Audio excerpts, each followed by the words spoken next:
very happy that we've had the regional sports confederations, which we hold every 4 years, and this time around we are here in Botswana. In 2014, we were in Bulawayo in Zimbabwe. 3 days of very interesting, intense discussions. Day one, of course, we started with the foundation issues, where we looked at the background of the region, the strategic plan, and where it goes, what are the focus areas for the region. And then after that, we went into a throwback session. We called it the throwback session, where we were looking at what were the resolutions that were held in 2014 in Zimbabwe, how much progress did we make around those resolutions, and what do we do about those resolutions. We realized that there's need also to carry through some of the resolutions that we had not carried out. After that, we went into a session with the governments, where we were looking into, is sport really a priority for governments? What is the government's perception around sport? And thereafter, we had the opening ceremony by the Honorable Minister of Youth Empowerment, Sport and Culture Development in Botswana. I take you to Norway very briefly, when we discussed, say, sport. We looked at drugs, we discussed bullying, we discussed inappropriate approaches to athletes. We discussed match fixing. I had no idea how vulnerable Africa was, and we need to step up our game. Ladies and gentlemen, I challenge Region 5, I challenge you to step up on this one. And then we proceeded into a session where we're now looking into the podium performance program as one of our programs. It's a high performance program. What is the role of our key stakeholders? And here we looked at the Confederation of Schools Sports, the Olympic movement, the confederations themselves. What is their role in playing the high performance programs that we do have? We also then had some case studies from some of our countries. We had a case from Zambia and a case from Zimbabwe on how they are running the podium performance program. That wrapped up our day one. Day two, we started by looking at the political side of sport from an African continent point of view, with a panel discussion which had the chairman of the region, Dr. Vey, talking to us about the AU sport programs, the future. Where are we today and where are we seeing the continent going? You as a father or as a mother, you see a guy is a national hero, the next day you see him collecting food from the garbage truck. Will you encourage your son or your daughter to participate in sports? And I think in that process, we are killing potential athletes with potential to become national heroes or professional athletes. So what are we doing to protect them?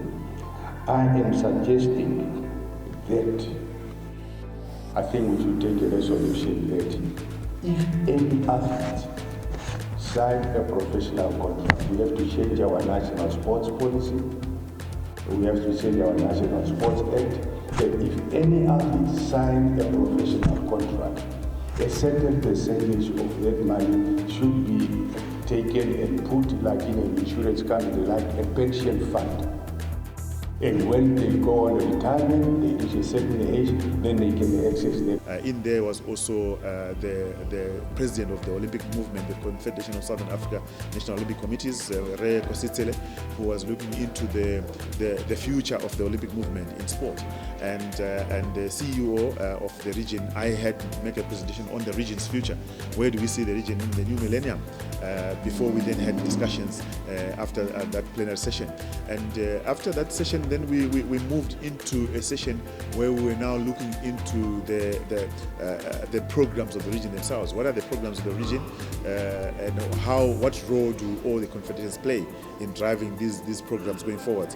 And we also then looked into how do we ensure that these programs are aligned so that everybody else can feel that we are not wasting resources, we are not competing, but we are complementing each other. The session then led us to what we called the ethics session. Ethics session was very critical and very heart-rending. It really was touching emotionally, because we had a guest speaker who gave us a life experience himself of how he had experienced unethical conduct, and he went into challenges and problems around that. But we also, basically the message was to say our sport must be based on ethics.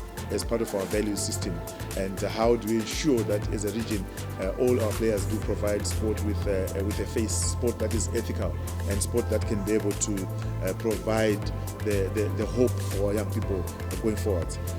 Our next session was a benchmarking session, where we then brought in various confederations, with COSAFA talking to us at the Football Federation about safety in sport.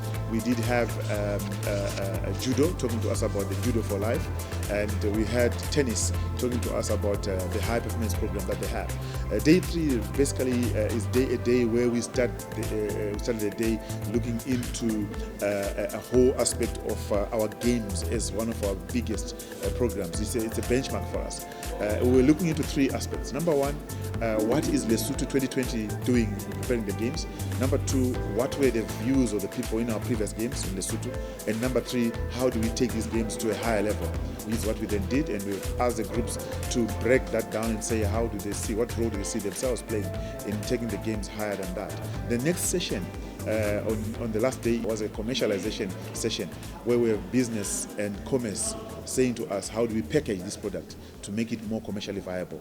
That's when then after that we get into a safe sport session, where we are looking into how do we ensure that sport becomes safe for all people to play. And in here we have a number of other issues, including governance issues. How do we ensure that as part of our governance we present a safe environment for sport?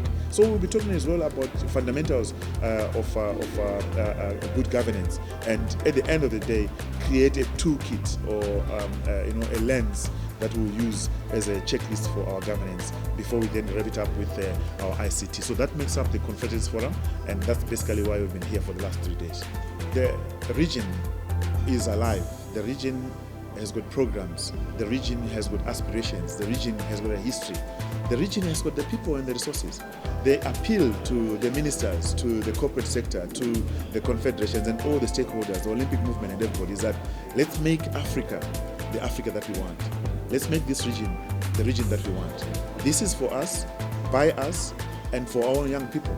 The generation of young people that we have today is looking up to us, and we need to commit our faculties to ensuring that we create a home for our young people for tomorrow. We need a goodwill from our politicians.